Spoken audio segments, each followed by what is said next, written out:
Welcome, friends, to episode 278 of Color Magic, your Magic Gaming podcast, where we talk about all types of issues that affect gamers at and away from their gaming tables and computers. I'm your host, PowrDragn, and for 278 episodes, still got my main man riding shotgun, Brian Psionic. How's it going, dude? It is going well. Everything we're dropping games. It seems like every day now, just huge games. Man, I just realized we're on 278. Like, we're gonna hit 300 episodes before the end of the summer. Like, isn't that wild? Actually, be like crazy. Yeah, and as many people pointed out, 5 years ago this week is when everything locked down. It seems even longer than 5 years because 2020 felt like it was 5 years long. Yeah, Just about exactly. We all aged an extra 3 years in there somewhere. right. But yeah, man, this is gonna be a wild episode because we're covering stuff with Tarkir. I've talked about a crazy threat I got this week, which is a thing, and some cool just gamer stats. There's a lot of interesting stuff we get to cover. But before we get to that, don't forget, if you want to support the show and help us out, head over to patreon.com/color of magic, and you can even get a shout out on the show just like Nico. So thank you for being a longtime patron, friend.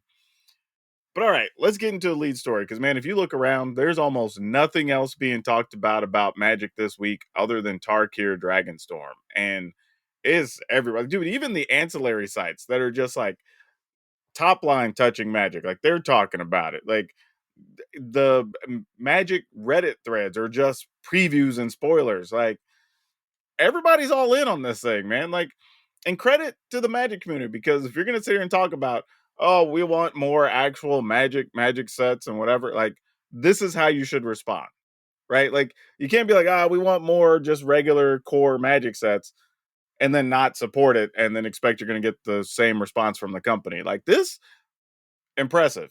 Like every creator's covering it and talk about it. Every Magic website, like even Wizards has had stuff everywhere, emails going out, like everybody's all in on it. And honestly, the set looks like it might be a banger on top of it. And I don't know, maybe this is people getting tired of, as the quote goes, magic with hats. And Yeah, we're I think just that's getting definitely the regular thing magic. because after this, you're not going to get regular Magic again until sometime in 2026. So yeah, that's my conspiracy theory. Like that they're even if they didn't intend to do this, the side effect of them doing all this different stuff is that for the sets where we actually get Magic without hats, looks like you're going to do big numbers. So that maybe I don't know if that was part of the plan, but that appears to be what's happening.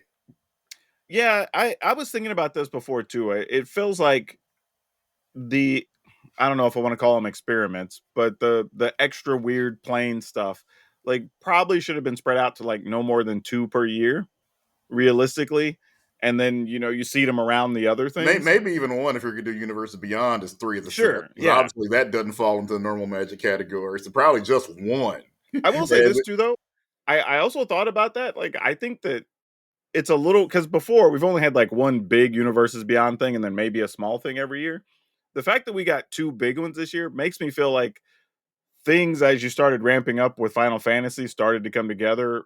Because remember, that was like a weird one that took a little over 3 years, I think they said, to get done.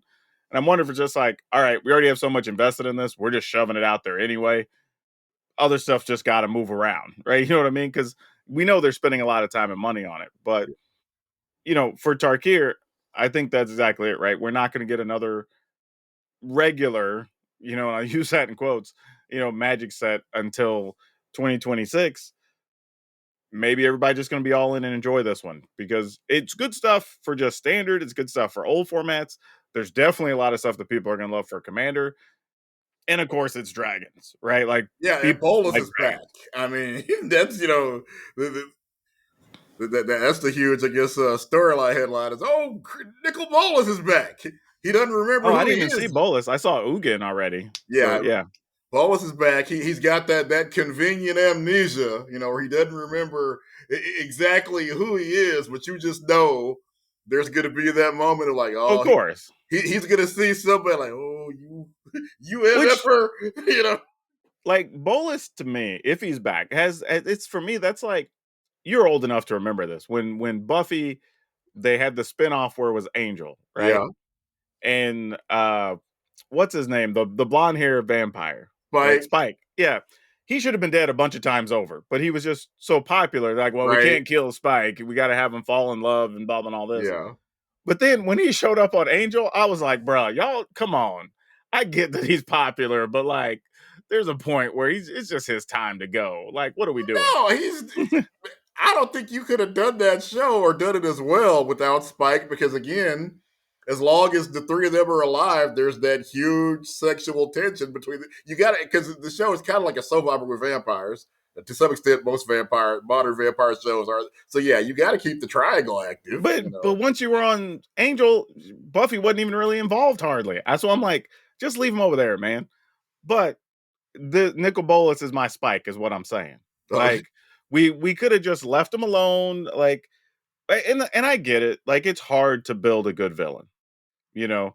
I mean, So and especially if you Magic, have a plane full of dragons. How you have a whole plane full of dragons and not have the most popular dragon in Magic history? That'd be a little weird.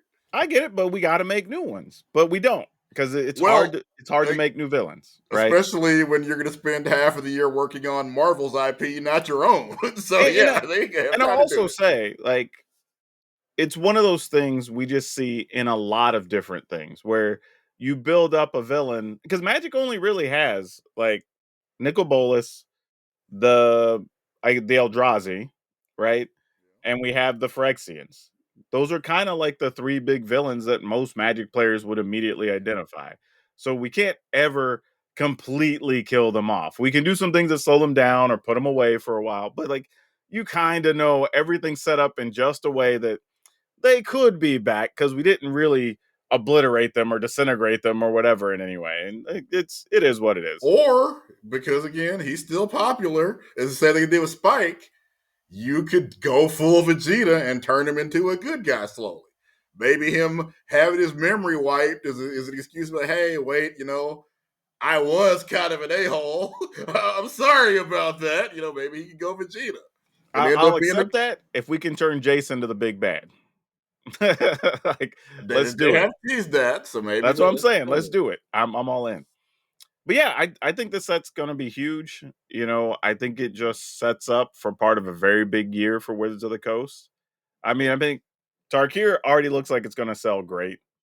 We know Final Fantasy is gonna be stupid. Yeah. It's gonna be hard for Final Fantasy to not be the best selling Magic set ever. Like, which is wild because we just came off of Lord of the Rings a couple years ago, and it's just like that was the craziest selling thing, and like this is gonna far eclipse that. And what's even more wild is you might have the number 2 set in Spider-Man in the same year. Oh, I think Spider-Man's going to pass Final Fantasy. It's Spider-Man. It's quite possible, but either way, let's call them 1 or 2, 2 and 1, 1A, 1B, whatever. This year is going to be insane on their balance sheet. And that's if the next Magic in Space or whatever doesn't sell, right? Edge of Eternities, because we still have Avatar at the very end of the year. So like there's no way this year can be worse than last year. Like Exactly. this is crazy. Like considering the fact that people are like, nah, I don't know about Aether Drift, it's all right. And like, oh, we've got like Old West Magic and it's all right, whatever. But it doesn't even matter. Like, and that's the crazy part. Like people want to be mad about it, but they can still churn out bangers and they're all gonna sell. Like, I don't In know. fairness, it is possible to sell without being a banger. Transformers movies sell, but nobody would call them good unless you're like Sure. you superstar. Unless you may run a Transformers blog and you liked it, but you're gonna have a hard time finding any film critic that said, "Oh yeah, that was a really good movie." Oh no, that's totally fair. That's totally fair. But when even when we're looking back though and say, well, yeah, Old West Magic, it wasn't really a thing, whatever. Like, it's still gonna sell better than a lot of other Magic sets. No, Just absolutely, at this point, just because it's Magic and we have a ton of and Magic because the players. price is going to keep going up. The price is never going backwards. The price is going to keep growing. In the case of Final Fantasy, growing Yeah, exponentially. and I mean, people don't want to talk about it, but they're still trying to figure out how they're going to navigate the tariffs the rest of the year Exactly. because I think we mentioned it before. Like, Magic's printed in 4 different places, so different products, depending on where they are on the line, have to come overseas or whatever, and those are going to have different fees on them. So I wouldn't be surprised if some products are delivered slightly late. as they're getting We're used to moving already, things around. or not at all. We're hearing people in Canada already complaining about the price of Magic cards because Yeah. we're in the middle of a kind of sort of trade war with Canada. So this is going to be Yeah, I don't know what that, it's going to look that's like. probably the only thing that could actually slow down the profit margin on these things. Some people, just even people that want them, won't be able to get them because trade wars are going to be happening. Not get them or not be able to afford them. Yeah, One or the yeah, other. or both possibly. Yeah. So yeah, this is going to be a weird time, but man, I got to tell you, from the cards I've reviewed over the first 2 days, Tarkir is looking nuts. Like tons of great cards. I can literally go through and be like, oh, I can tell what deck wants that. I want to put that in one of my commander decks. Oh, that's going to be great in standard. Like almost all the rares and mythics at the very least have you, and probably about half of the uncommons even. So yeah, this is going to be fun. And I imagine if you play limited, it's probably going to be insane. But yeah, this will be a fun time. So you know, we've seen a third of the set at this point, and it still looks ridiculous. So congrats to R&D. You got it right. Because we hadn't been back to Tarkir since, God, 7 years, eight That's years, that's something like that. wild. God, wait, has it been close to 10 years actually? Damn, it's been a long time since we've been to Tarkir. Actually, I gotta fact check myself. When did Tarkir release? 2014. So Yeah, so yeah, over it's more than been 10 10 years. years since we've been there. That's crazy. Wow, that's a long time. And that's going to become the norm as we do, more Universes Beyond sets. It's because it can take a long time to get back to all these places. And we people were starting to get a little burned out on Ravnica because we've been back to Ravnica basically 3 times. You know, maybe having a longer time is actually good because nostalgia hits hard, right? Where people go, "Oh, my favorite character, or my favorite set, or whatever was from this thing." And to be fair to Wizards, there was a point where we didn't know Magic was going to be 33 years old or whatever at some Yeah, point, when you right? started, you had no way of knowing. So now that we know, it's like, okay, we could wait 8 years or 10 years or whatever and bring a thing back because we're expecting to be around that long. That changes things too. But yeah, this is gonna be a crazy time. But anyway, let me get into the soapbox here because this has been a little bit of a dumb thing.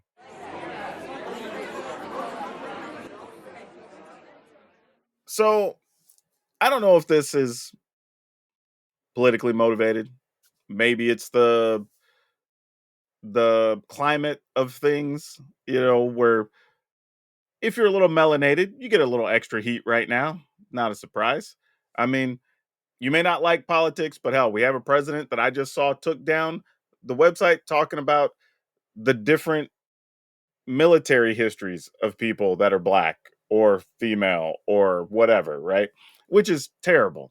Yeah, Jackie Robinson just got erased, Yeah, that was just apparently. yesterday. Actually, they took down the information on Jackie Robinson, who is both a military vet and a baseball hero. Yeah. you know? So it's like, all right, I get it. That's just what's going on right now. But over the last few months, I've had a couple of people make a threat of knowing where I live. Which one, I already know I'm not that hard to find. That's the first thing. Like if you want to find where somebody lives, it's not that difficult right now. So congratulations, Sherlock. You did the least amount of work. Two, I don't know if some of y'all know this. I had a business. I was a black nerd running a nerd shop in the Bible Belt of Texas. I had some threats, and the threats came literally to my front door. I mean, I had people threaten to burn my place down, people that had hell, they swatted me one day where the authorities showed up, and I'm just in the middle of this doing regular shop stuff with 2 customers in the shop, and they walked in confused as hell. They didn't know what was going on, right? I've had people accuse me of selling weed out the back of my shop to the kids that come in the store. Like, you name it. So you think one of them literally just showed me the address, like that was gonna do anything. I'm like, all right, cool. So you have an address. What about it? Like, at least be creative and threaten me with something fun and make it worth my time. I ain't even responding if you just show me an address. Like, I just went on about my day and didn't care. Like, hell, and honestly, I know better. I live in a decent neighborhood. I got to know all my neighbors. Our neighbors, we even do a little thing every year with the firefighters and the police officers. So they know me. So what are you going to do? try to SWAT and have them show up to my door. Like, they know the neighborhood, they know who I am. Like, I am already ahead of the game because I already knew if I'm going to be a public face, if I'm going to be streaming my door, I've seen people get swatted and see the danger that happens. So I just cut all that at the pass. So I don't care. But it's crazy that that's a thing people are still doing. Like, well, what about this? I have your address. Like, all right. Like, that's literally was my reaction when I saw it. I was just like, okay. And then I didn't respond. I literally just deleted the message and moved on. Like, weird, man. Weird, man. But that's the world we live in right now. I don't think people understand that. Like, when we are talking about, well, why you got to make it about race? Why you got to make it about gender? Why you got to make it about this? It's like, because this is the crap that's going on, man. Like, I don't know what you want me to tell you, but this is what's going on. And I know some people don't want to hear that, and it bothers some people, and it makes some people mad, and it makes some people uncomfortable. But I'd already dealt with this before, and now it's just ramped up. So, like, I don't know, man. Like, and I will say this: I live in a place, and I'm not gonna make any threats, but you are allowed to own a firearm. Like, just saying. And I also don't have kids at home, so that's worse, especially for somebody say in your situation where you have your kids living with you and everything else. Like, that's a whole other level of concern, So, like, for people to not understand why these things matter and why these threats matter or whatever, it's like, dude, imagine if that was happening to you. It's easy to have somebody say, well, it's not that bad, or why are you worrying about it? Why are you turning into a thing? But when you start thinking about it happening to you, how do you feel about it?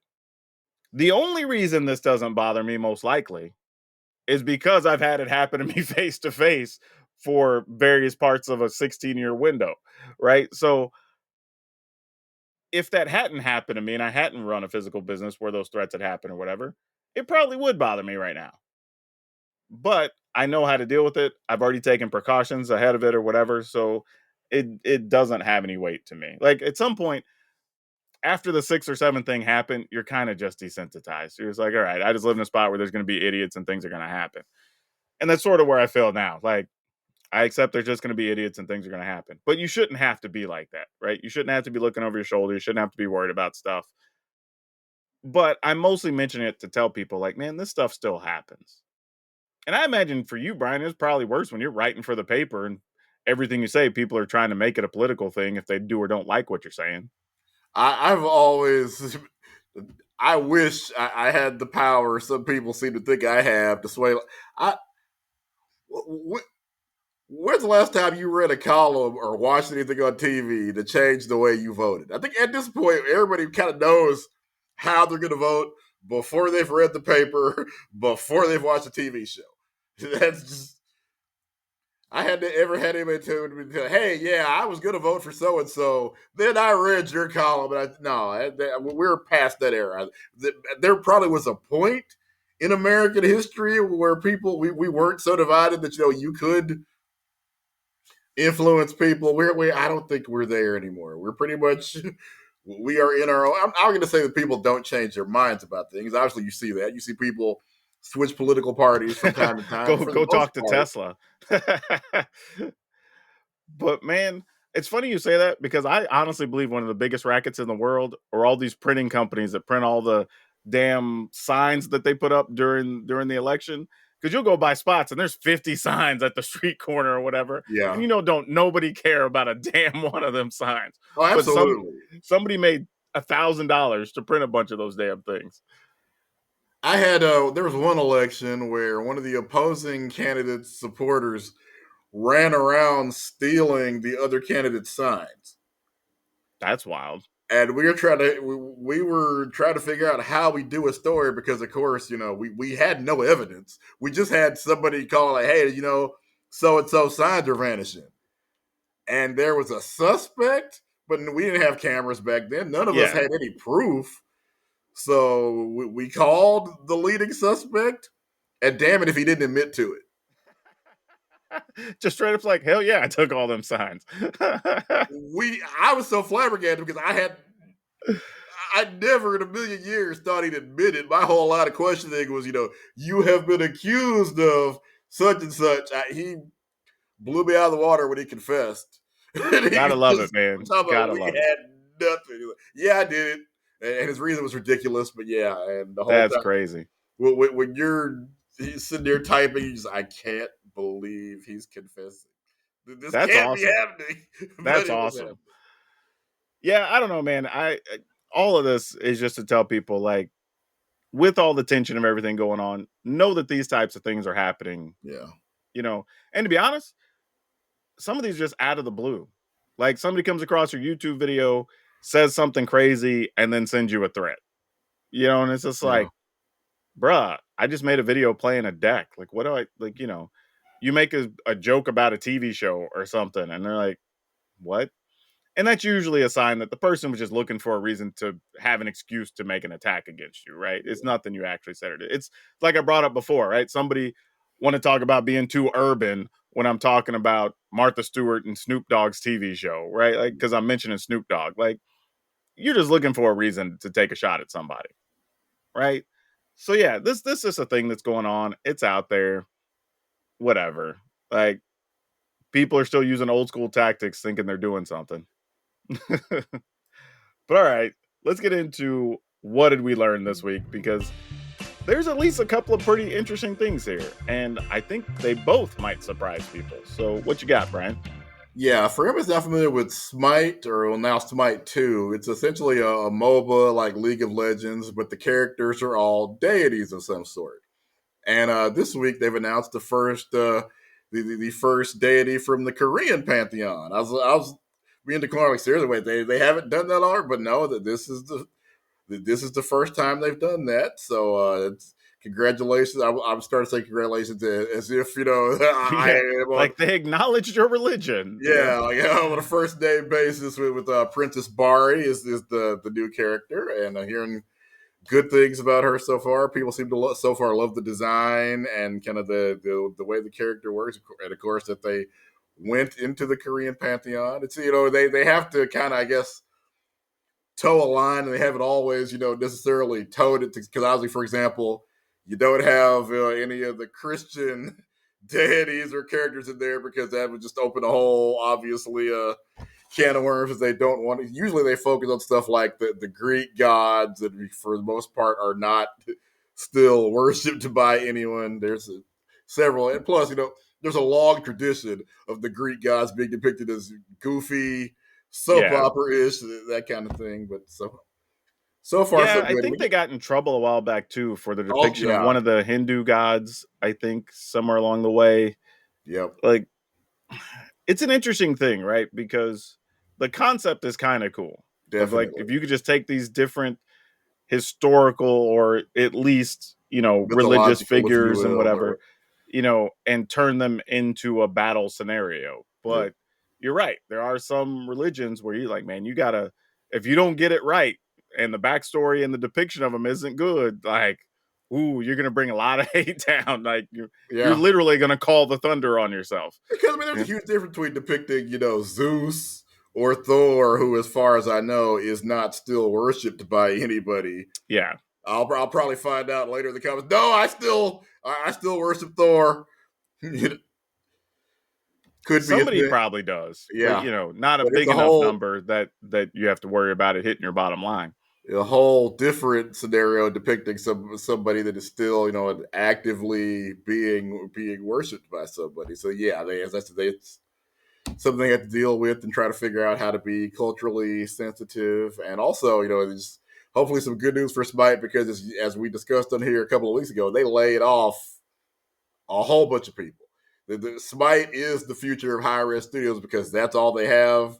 They're going to keep the servers up, but they have ceased development on Smite 1, Paladins, pretty much every other title they had other than Smite 2. So here's hoping this works out for them, works out for everybody still working there, and maybe they can one day even rehire some of the people they were forced to let go. Yeah, Smite 2 is also one of those games that's, I don't know, kind of like Raid Shadow Legends, right? Like, you'll see things pop up and you're like, "Oh, that's still a game." And then you hop on and you're like, "Oh, they still have like 100,000 players live at a time or Yeah. whatever." And you're just like, "Oh, well, all right, cool." It comes back to that conversation where I tell people you can't just lean on streaming numbers and other thing to tell you what's good or not.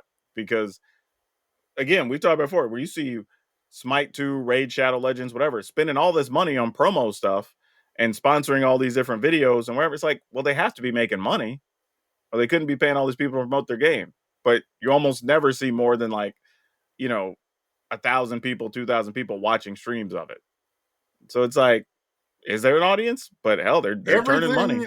Everything doesn't stream well. We went through Yeah, that with Magic, where if you went by Magic streaming numbers, you wouldn't think anybody played or cared about this game. It's just some things are yeah, so, so sometimes you need, that one, like what happened with Ninja and Fortnite was the perfect synergy of the perfect streamer, the perfect game at the perfect time. They really just, it's hard to ever know if one of those things would have been as big without the other thing. sure. I mean, I also tell people though, like for me, I also base it on queue times, right? Like Definitely. when Magic, it's weird if I have to wait more than a minute to get an opponent. Yep. Like I'm like, did my game freeze up? Like, like what's going on? Right. So there's a lot of people online. Conversely, I've had times on TFT where it says like estimated time's gonna be like 2 minutes. I'm like, sweet. And I'm on like minute 4, like, damn, where everybody at? You know what I mean? But TFT still makes money, but how many people are actively playing at any given hour? Like, And I don't also know. with that, they have to take your rank into account because let's Yeah. say you're gold, they don't want to send you up against a grandmaster. That's going Oh, to of be a course. curbstone. And Yeah. so if you're at either end of the queue, if you're at one of the low, extremely low ranks, or at one of the extremely high ranks, it is going to take. And I've heard in both cases. So, like in Overwatch, sometimes people that are in either bronze or grandmaster will have to wait 10 minutes for a match because they're specifically trying to find. And again, like a team sport, you got to find 5 or 6 people at that same rank. It takes forever. Yeah, and you can be one rank difference, but that's about as far as it could be, or else the game's just gonna be out of whack. Exactly. Because we've seen in stuff like League of Legends, Overwatch, where one person that's, let's say, 2 ranks above can ruin the Oh yeah. entire match. They can. Yeah. You see the videos on YouTube. Hey, one grandmaster versus 5 platinum players. They literally can 1v5 or 1v6 because they're that much better than everybody Hmm. else. Well, this brings up another interesting thing. Since we're talking about different games here, but just scrounging around the internet, I found a report that was done in 2020, and they surveyed all types of people, different backgrounds and things.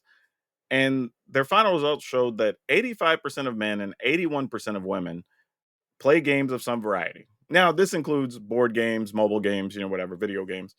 But the fact that the genders were much closer in number as far as total gamers than people actually thought. And I think because a lot of times when we talk about games, especially in that level, when we're comparing the sexes or whatever, generally it's going to be people going, oh, well, we're talking about like video games and the hardcore video games and whatever. But there's a ton of gaming that makes a lot of money. I mean, we talked about it before.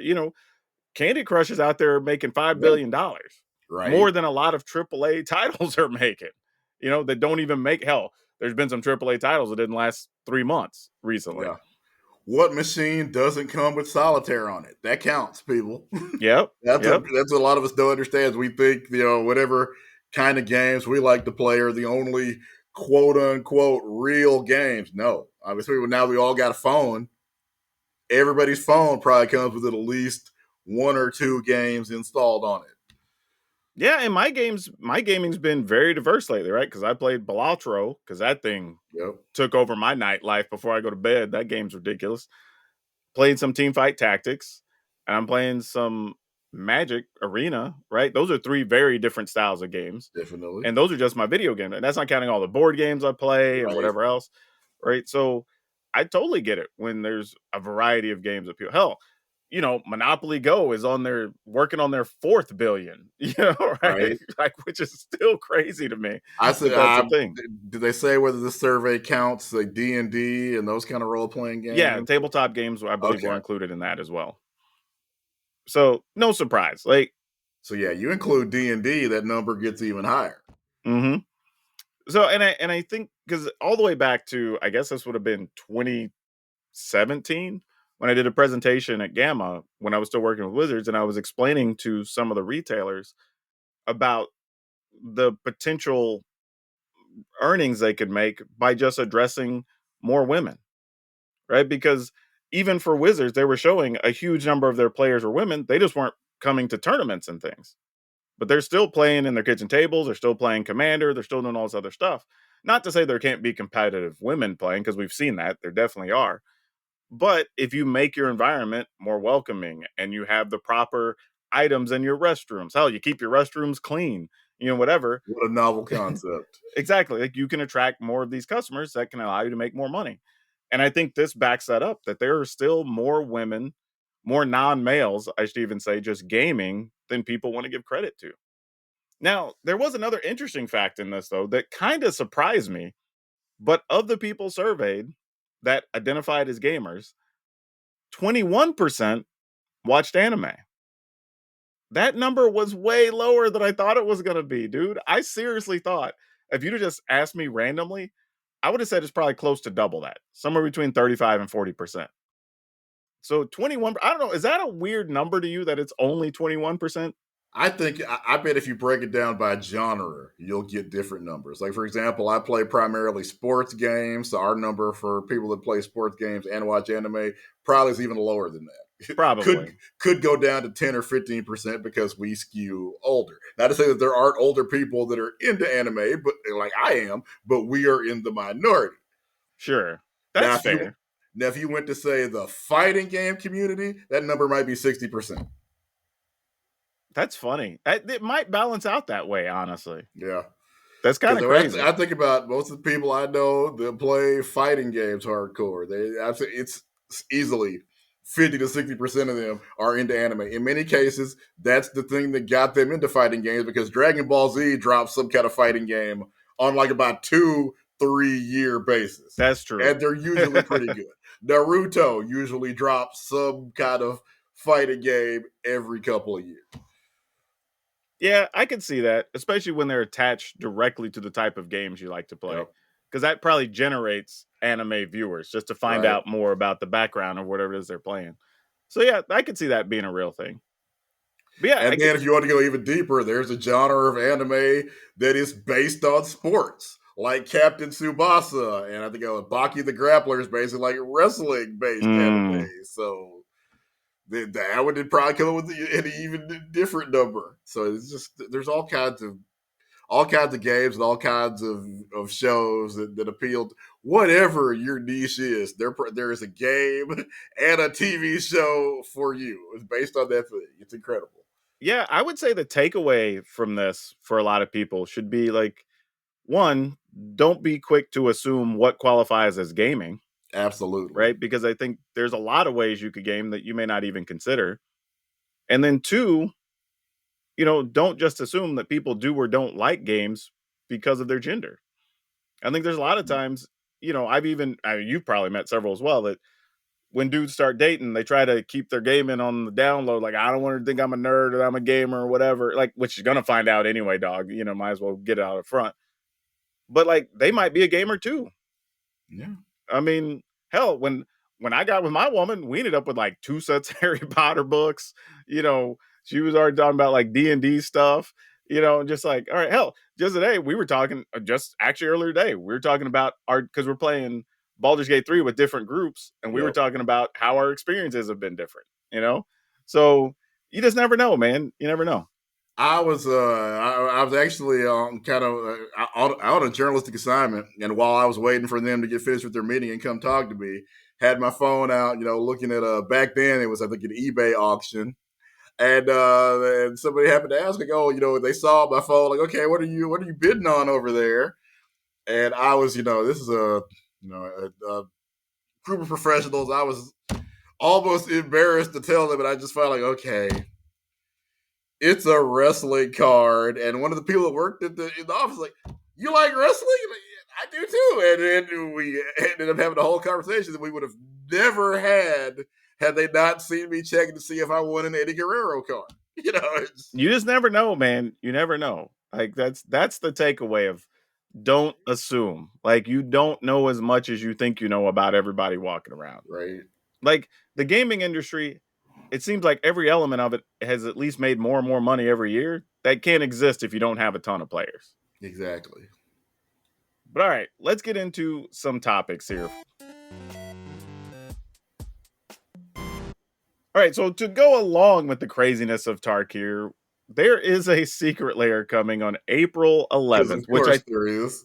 which I think is also the launch date of Tarkir, so good timing.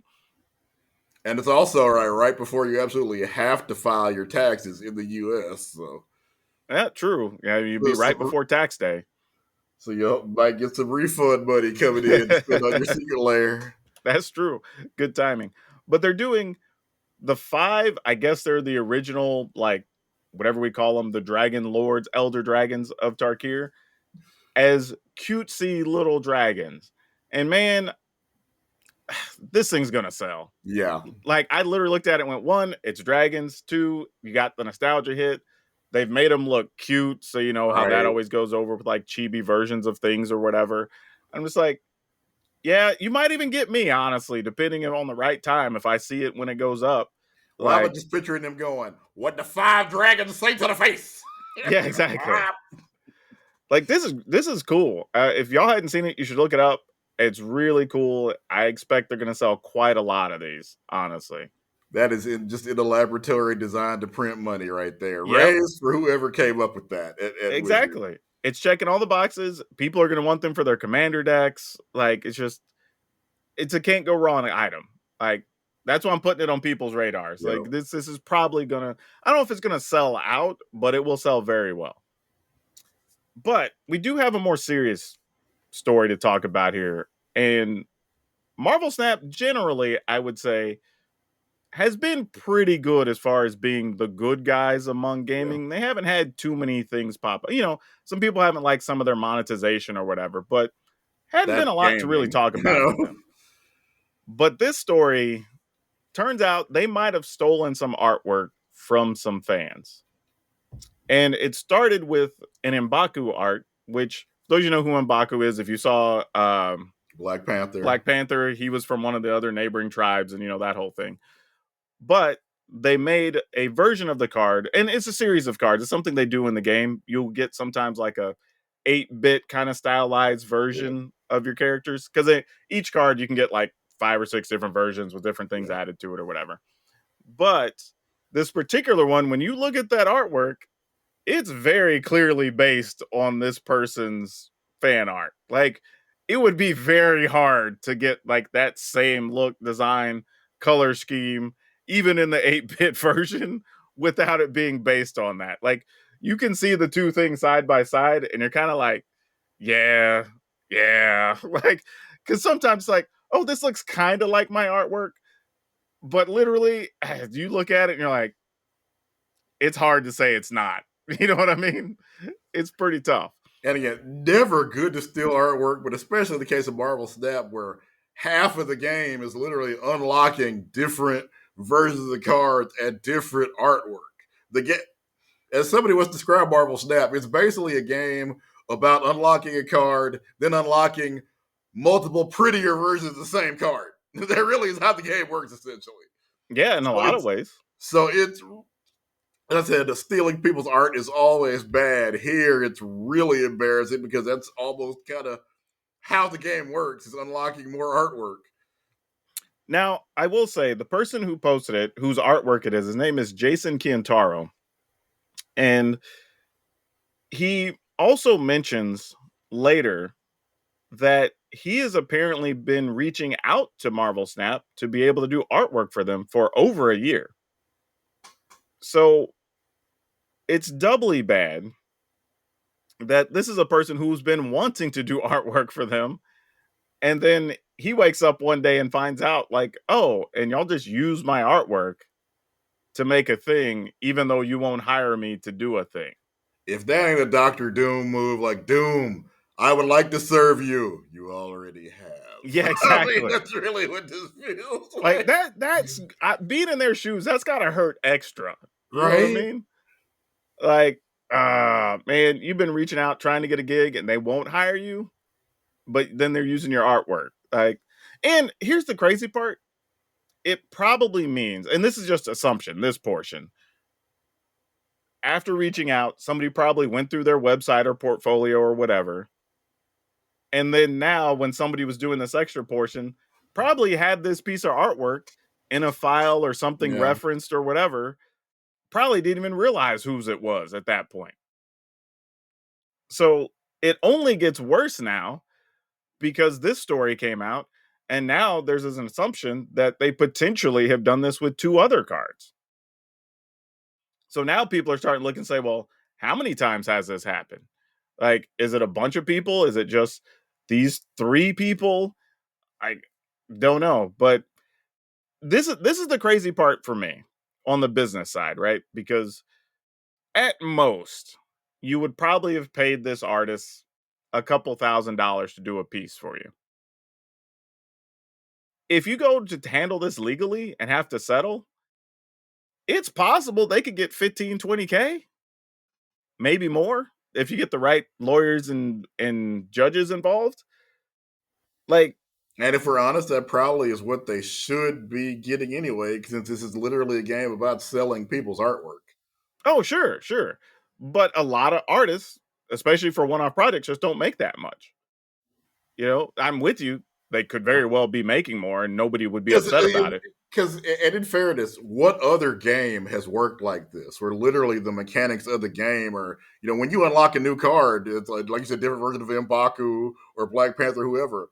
The card is functionally the same. The only thing that's different is the artwork. And as you mentioned, each card probably has 5 or 6 different versions of the card you can unlock. So Marvel Snap is more art driven than probably Oh, sure. any card game I've played in recent memory. Yeah, no doubt. So it's kind of a crazy thing. I mean, like I said, Marvel Snap generally has been very good, right? Like, you just had a fun game, you make a lot of artwork, put out stuff timely to go with new MCU releases or Disney Plus releases or whatever, and people are excited and it's great. But this is pretty egregious. Like, there's no reason for this, especially when you're making as much money as they are, you're backed by the companies that you are. And again, it's cheaper to just pay an artist than it is to use their stuff because the legal fees and everything, not even counting the actual settlement money, like, is going to be probably no less than 3 times what you would pay them to just do the thing. Like, that's the part that makes no sense, which is why I'm thinking whoever made the call or did the thing probably isn't even aware of where the artwork came from. Doesn't make it right.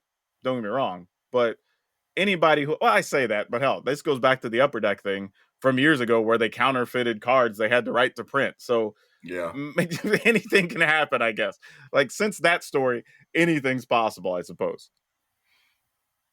This is just crazy, though. Just crazy. But let's talk about a positive thing. A couple of days ago, we saw weird social posts, and I say weird because they were kind of cryptic, little videos, but they came from the official Game Informer account on Blue Sky, which was like, all right, what's this about? Because Game Informer's been dead for a little bit now. Turns out, at least according to this little video, we might be finding out something next week, March 25th, that Game Informer might be back. Like, I don't know. Like, the only thing that gives this any credence at all is that other people associated with Game Informer in its like final days seem to also be sharing the stuff and talking about it. So it would be weird if somebody was there and was released or fired when it was shut down is participating in the like we might be back thing. Yeah. Like, it doesn't make sense. So we have to assume something has happened. Now, is it going to be the paper product? Is it going to be just digital? Is it going to be attached to some video game releases? Like, we know nothing at this point. We just know that something involving the Game Informer name is happening next week. So, how do you feel about this, dude, being somebody who writes about video And like games? you said, literally, Game Informer is still a trademark of GameStop, so they couldn't even say the words if something wasn't already happening and they've been given permission to even say the words Game Informer. Yeah, see, that was the other thing I thought about because the only way that would be different is if they had or somebody had acquired the rights to the Game Informer name or catalog from GameStop, but that's not been reported anywhere. So I would assume at this point, just like you, that it's still under the GameStop umbrella for now. Or else they've sold it, and this is part of the announcement. Is how they're using it to drum up. They Oh, may that's Yeah, They may know they have new bosses, and this is the big reveal. that's a good call. Maybe that's what we're gonna find out next week, that it's coming back with new ownership and whatever, Yeah, but they couldn't announce it until that day.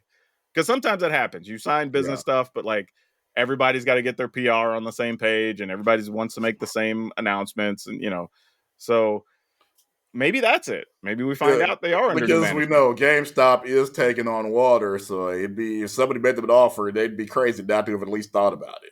Oh yeah, if somebody just walked up and said, hell, it doesn't even have to be a lot. If somebody had 100K or something, like that probably was enough.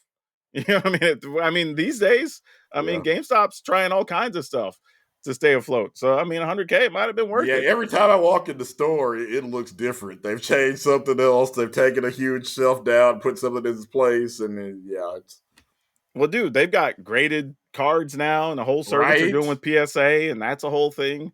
So like, I The don't know. ones that are big enough to have card tournaments, apparently, they sent me a thing Yeah, saying they're having Lorcana tournaments at GameStops now. Like, my local one, I guess, doesn't have that space, but some of them have apparently enough space to have game stuff in yeah. there or have There was tournaments in talk there. that some will be trying to run some F&M type stuff as Yeah, through the WPN, and people were shocked. But I'm like, yo, some of y'all just ain't old enough to remember Hastings. Hastings used to have tournaments yeah, on the regular. Hell, some Barnes and Nobles even hosted some stuff for a while. right. They were doing Pokemon up until probably a few years ago. Yeah, people forgot about that. So hell, Toys R Us even did some Yeah, Pokemon tournaments because I remember going right. and helping them out with some stuff once upon a time. Yep. So that's not even new, but smart move for GameStop to try, you Yeah, I know. mean, brick and mortar stores got to figure out some way to get you in there. And as we've talked about on here, like, why to support your local game store? You can't, you might be able to buy from Amazon, but you can't play on Amazon. So Yeah, I almost want to do a whole episode on just like LGSs. yeah, I think there'd be a lot to cover, a lot to talk about, positive, negatives, how they work, operate. I don't know. Y'all let me know, especially those of you that are patrons in our Discord. Would you be interested in an episode where we just kind of go in on LGSs and the business around them? Because I think that's a whole topic that people just don't talk enough about. But all right, all that being said, let's talk about the dinner table here for a second. Because this isn't going to be a fun one, because I don't think I know your answer at all on what this is going to be. But the question is, what game of any type were you most disappointed in and why? I think the Avengers game that Square did a couple of years ago. That one just, how do you have so many people have been looking forward to, an Avengers game where, you go in there, action adventure, smash Dr. Doom or whoever upside the head, and they Yeah. blew it. And when we found out Square was doing it, okay, this is perfect. The people give us stuff like Final Fantasy. This is going to be great. And then it was epically bad. I think it's one of those games where after people got in and they did some more work, by the end it was much more fun, but they lost everybody by then. We've talked about how you almost only get one chance to launch your game nowadays. Yeah, anything you do has got to be in that first month. If If you it you don't get takes it right in that first month, it's rough. if it takes 6 months for your game to be good, especially a game like Avengers that so many people are looking forward to, then you're probably screwed. Yeah, there's a few rare stories, the No Man's Skies of the world or whatever. Cyberpunk, I think, did a really Yeah, good job there's turning their launch around. But yeah, for the most part, if you have a bad launch, you're Concord, basically. yeah, exactly. Man, okay. So here's what I told you this story before, but for me, it's Titanfall.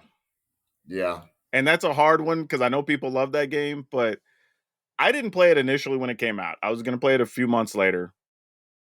I finally got it. Oh, shit, because I had bought an Xbox from somebody who already had it loaded. So I was like, sweet, that's perfect. I was going to play the game anyway. I get it home. I go through the tutorial. I go through the tutorial twice because I want to make sure I have all the commands down or whatever. Because there's a there was a lot lot in that game. because you have basically two different types. You can be a giant robot. Well, at some point during the game, you'll be both a giant robot and the pilot, and they have Exactly. two obviously entirely different control schemes. My problem though is the minute I got done and with everything, I'm like, okay, cool. And this is after like, I don't know, an hour and a half of messing around with like just intro stuff. I'm all set to go and realize I can only play online. And I was just like, that's it. I'm out. Like, I ain't trying to get on, deal with the knuckleheads or whatever. It's like, how does this not have a solo mode? How does this not just have a story mode? Like, what even is this? Like, dude, I was ready to game, and I have never been more let down by a game, probably ever. Like, They were ahead of their time because now look at Fortnite. I mean, Fortnite kind of has a story, but not sure, really. You know, but man, I went from ready, like juiced up to game, like all set to just all right, cool, I'm done. Like literally in the matter of like 5 minutes. I was like, cool. And I have never, honest to God, never played another minute of Titanfall. but the irony is, if you look at the things that became successful, it was Apex Legends. We're saying things, just battle royale. There's no story, no single Sure. player. And if I didn't know that, I guess for some reason, it was never promoted to me in a way that I thought it was that type of game. Every other thing I'd played that had like mechs or anything like that was always some other style of game. And I was like, all right, cool. So yeah, that's the one that got me Well, of all for the games. a long time, all shooters had a campaign mode, but here Yeah. in recent years, they've been kind of ditching that. Which, I also haven't played many of the new ones either. So I Now, guess I'm this still in year, that same boat. one of the reasons Call of Duty got rave reviews this past year is because this one actually does have a campaign. Not only does it have a campaign, it's Black Ops has a story that goes all the way back to the first Black Ops game, which took place in the 1960s. So they have not just a storyline. It's like a Marvel Cinematic Universe storyline that is branched out at this point. I think what 5 or 6. I think I want to say this is Black Ops six, I believe. So yeah, they've been going for the conspiracy going all the way from Vietnam now to the Iraq War is the latest one. Man, I'm just telling you, story mode just hit different sometimes, Yeah, man. Like there's that hell. I remember what was it? NBA was it NBA 2K21 maybe that had like the good story mode in it that you actually got to like they had a whole section of town you could go through and interact with people. it wasn't the one Spike Lee did. I can't remember No, which I don't think one it was that Spike. because one of the things you even did because they had their product placement in it because you even got to talk to like Jake from Jake State from State Farm was Farm. one of the people, and I was like, man, this is cool. So it's like we just got to get more of that, man. But yeah, Titanfall, that's the one that got me. I don't know. I know people probably thought I was going to say something else, but nah, that's the one. But all right, when people don't want to be disappointed and they want to be entertained, where should they find you online, dude? All right, App Trigger is on Blue Sky, so come by there and check us out. Let us know what you want to hear about. And you can find me everywhere at PowrDragn, PowrDragn. And I'm going to be all over the place in a while doing some Tarkir stuff, some commentary for Magic Arena Championship 8. So, like, yeah, just follow me if you want to know about upcoming stuff or see some really silly shorts. I've been posting a lot of those. But as always, wherever you are watching or listening, good morning, good afternoon, good evening, and good night. Please remember to take care of yourselves and your family. Remember to be awesome and really, really, really, right now, be awesome to each other.